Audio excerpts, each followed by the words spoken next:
Part number 52171 MSDA is a 4-inch square electrical box, 2 1/8 inches deep for 1/2 3/4 inch conduit knockouts. This particular box has a removed back, and the unique property of this box is that it has 832 screws installed on both the front of the box and also on the back of the box. The reason this is done is because installers often want to install the box, the conduit, and the devices right on the job site and protect them.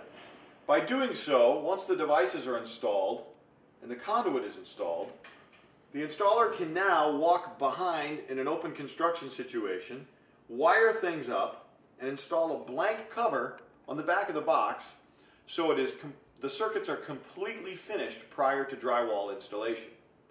It's a great labor saver on any job site that has open stud construction.